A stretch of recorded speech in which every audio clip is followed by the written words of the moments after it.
Hey there, everyone. Happy Wednesday afternoon. I'm King Phi, Meteorologist Adam Claibon. A bit of a change. Still a cloudy start to the forecast today, but this afternoon we're going to have periods of sunshine. We're going to have periods of clouds. So they will mix in a lot more than what we've been seeing the past few days, which has just been more this gradual transition to a sunny day. We'll go over that. We'll talk about how there will be fewer of those clouds over the next few mornings, leading to a warm up through the weekend. And then definitely it looks like we're going to see a warm up by next week. Plus, we're on the last day now of May. How does this stack up in the record books as far as some of the warm temperatures we've been seeing here recently? All that here in just a second. First, let's talk about this morning, actually, as it was rather chilly. Temperatures upper 30s for Shelton and Olympia, 39 and 38 degrees.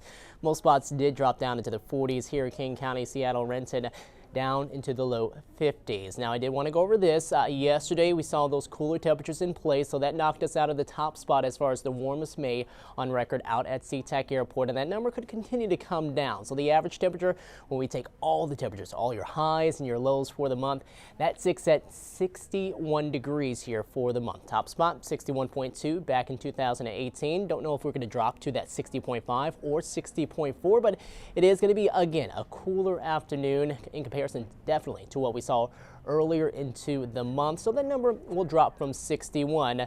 But either way, top two, top three warmest month of our warmest May on record.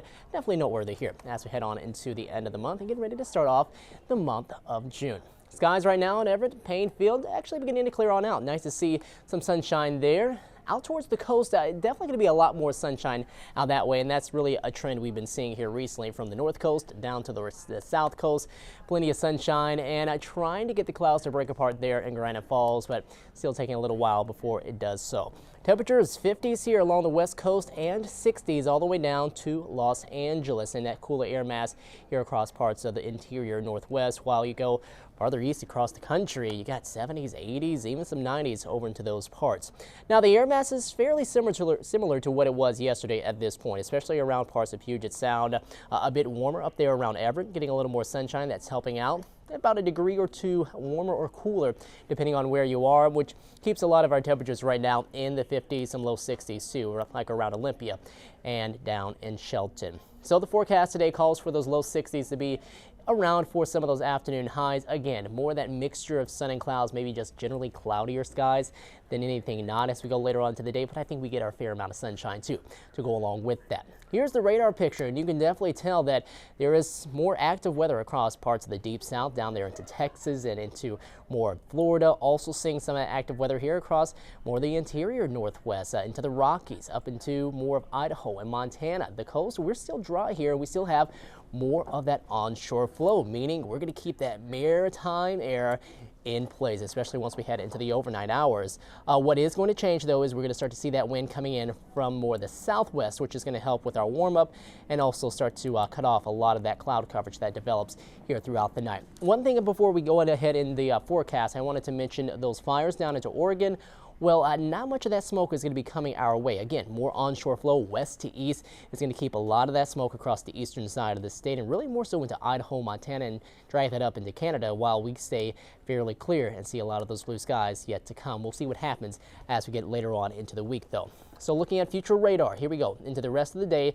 Again, clouds will develop again in some spots where we are seeing some of that sunshine, but then they start to really break apart early tomorrow morning and then into the afternoon hours tomorrow. That's when we start to see more of this widespread sunshine that's going to stick with us here for the next few days, even for a lot of the morning hours too. We'll head on to Friday, see more of the same, and continue to see that as we head on to the weekend too, which will come with our warm-up. Highs bouncing back into the 70s Friday, Saturday, Sunday, Monday. Monday is going to be much warmer, up into the mid-70s. We could even have some 80s around earlier on into next week too. We'll talk about that here in just a second in your 7-day forecast. But today's highs, upper 50s to low 60s farther north. Anacortes up to 62, 61. In Arlington, Port Townsend will top off at about 58. Farther south, we'll also see more sunshine, but highs a little warmer down this way, low to mid 60s. Monroe hitting 64. South Sound highs low to mid 60s as well. Again, sunshine, but also mixing in with a decent amount of cloud coverage too. Lows dropping down pretty close to where they were this morning, especially in Shelton and Olympia and Chehalis. Low 40s flirting with the upper 30s or 40s for areas farther to the north here. And then we're going to see that warm up with some of the overnight lows soon, right around the 50-degree mark by the time we head into the weekend. 70s for some of those highs, mid 70s by Monday. And then you can see Tuesday's forecast. 81 degrees. That might be one of the warmest days that we have later on into next week. Still a few days out, so forecast models could change a little bit, but it does look at some point we are going to get a little warm. Thankfully, it doesn't look like anywhere near those same type of temperatures we had earlier in the month of May when we were seeing highs up there near the 90-degree mark. Okay, everyone, we'll enjoy this last day of May. Also have a wonderful Wednesday. We're going to talk to you soon.